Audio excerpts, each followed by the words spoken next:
नमस्कार, आप सभी का स्वागत है हमारे इस चैनल में। और आज हम करेंगे सभी क्लासेस के लिए जो टॉपिक इम्पोर्टेंट है हिंदी विषय में स्ववृत्त लेखन। देखिए, स्ववृत्त लेखन का मतलब ये होता है कि अपने बारे में लिखना, ठीक है। और ये जो क्वेश्चन है पेपर में आता ही आता है, तो चलिए इसको शुरू करते हैं। तो सबसे पहले तो आपको इस तरीके की हेडिंग डालनी है, उसके बाद आपको इसी क्रम से ये सारी चीजें लिखनी है। जैसे कि अगर पेपर में अगर क्वेश्चन में आपका नाम दिया है तो अच्छी बात है, अगर नहीं है तो आपको क ख ग लिखना है। अपने नाम का आपको क्या लिखना है? क ख ग। ऐसे पिता के नाम पर भी आपको क्या लिखना है? क ख ग। और ऐसे ही माता के नाम पर भी आपको क्या लिखना है? क ख ग, ठीक है। इसके बाद आपको लिखनी है क्या? जन्म तिथि। अब जन्म तिथि पेपर में ये होता है कि हम अपने पर्सनल डिटेल्स किसी को नहीं दे सकते, तो हमें ये लिखनी होता है। तो इसकी जगह लिख सकते हैं XYZ। और पते में भी हमसे यही लिखना है XYZ। टेलीफोन नंबर में आप लिख सकते हैं यहाँ पर ZZZZ। ऐसे आपको 10 नंबर लिखने हैं। फिर मोबाइल नंबर से और ईमेल में adult@xyz.com, ठीक है। अब यहाँ पे आपको एक चीज ध्यान देनी है कि आपको अपने परीक्षा में इसी क्रम से सब कुछ लिखना है। पहले आपको नाम, पिता का नाम, माता का नाम, जन्म तिथि, पता, टेलीफोन नंबर, मोबाइल नंबर और फिर ईमेल। जब आप ये लिख लेंगे तो आपको इसके नीचे ही 2 लाइन छोड़ के इस प्रकार की शैक्षणिक योग्यता टेबल बनानी है। अब हम जानते हैं कि हमें इसे करना कैसे है, क्योंकि बच्चों को ज्यादातर जो उलझन होती है वो इसी विषय पर होती है।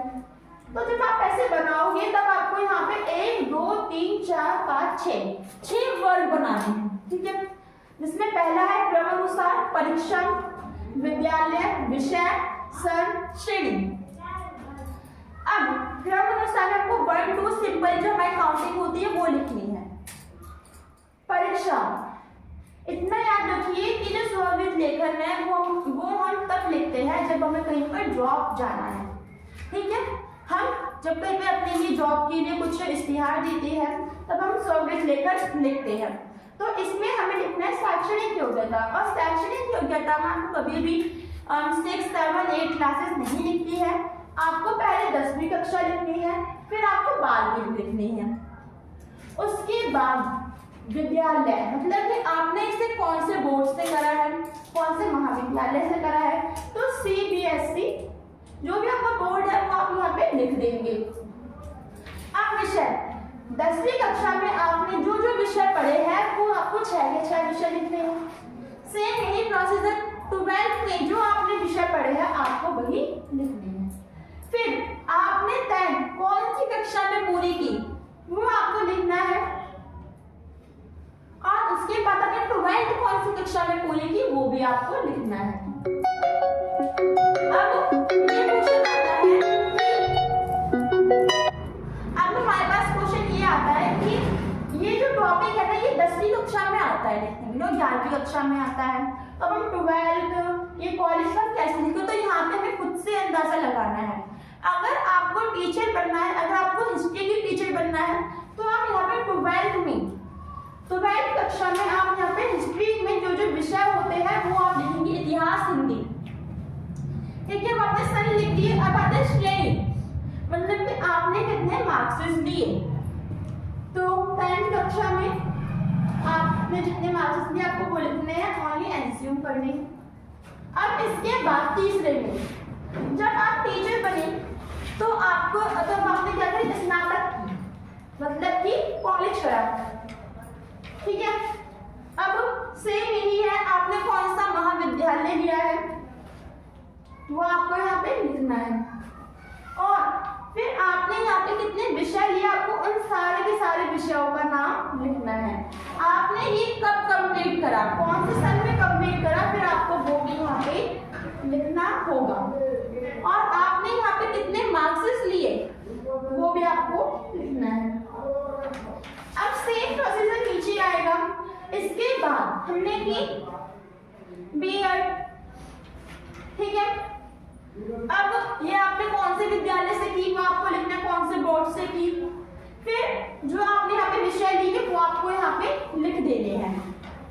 उसके बाद आपने इसे कौन से सन में पूरा करा वो आप सन लिखेंगे। फिर आपने कितने मार्क्स लिए वो आपको लिखने हैं। अगर टीचर बनने के लिए आपने यहाँ तक एज्यूम करके अगर यहाँ तक आपने पढ़ाई की है तो आपको इतना ही लिखना है। अगर आपके माइंड में और भी है तो आप यहाँ पे वो भी लिख सकते हैं। तो इस तरीके से हम शैक्षणिक योग्यता लिखते हैं। सबसे पहले तो ये हमारा फॉर्मेट आता है, फिर हमें शैक्षणिक योग्यता लिखनी होती है। मैं तो फिर से रिपीट कर रही हूँ, 5 वर्ग आपको बनाने हैं। इसमें क्रमानुसार परीक्षा, मतलब कि आपने कौन सी कक्षा पास की, ठीक है, आपने कौन सी कक्षा की परीक्षा दी। उसके बाद विद्यालय, बोर्ड, महाविद्यालय, फिर विषय, जो जो विषय आपने हर कक्षा में पढ़े हैं वो आपको सारे के सारे विषय यहाँ पर लिखने होंगे। कौन से सन में आपने इन सबको कंप्लीट करा आपको वो लिखना है। फिर श्रेणी, मतलब कि आपने यहाँ पे कितने मार्क्स लिए। अब हम चलते हैं आगे और देखते हैं कि इसके सिवाय हमें स्ववृत्त लेखन में क्या क्या लिखना पड़ता है। तो अब इसके बाद शैक्षणिक योग्यता के बाद आपको लिखना है यहाँ पे अन्य योग्यता है। ब्लैक पेन से आप यहाँ पे हेडिंग डालेंगे। उसके बाद नीचे आपको योग्यताएं लिखनी है, जैसे कि आपके अंदर क्या क्या योग्यता हो सकती है, जिसमें आपने कितनी भाषाएं सीखी, आपको कितनी भाषाएं आती हैं, ठीक है। फिर आपने कौन कौन से पुरस्कार लिए, अपने मन से पुरस्कार लिख दीजिए। फिर आपके अंदर और कौन कौन से क्वालिटीज हैं। उसके बाद आपको यहाँ पे अपनी दिलचस्पियां लिखनी है कि आपको गाने में दिलचस्पी है, ऐसे करके फिर आपको क्या करनी है, अपनी दिलचस्पियां यहाँ पे बता देनी है। तो यहीं पे हमारा जो स्ववृत्त जो लेखन है वो कंप्लीट हो जाता है। तो मुझे आशा है कि आपको जो स्ववृत्त जो लेखन है वो आपको समझ में आ गया होगा। धन्यवाद हमारी इस वीडियो को देखने के लिए।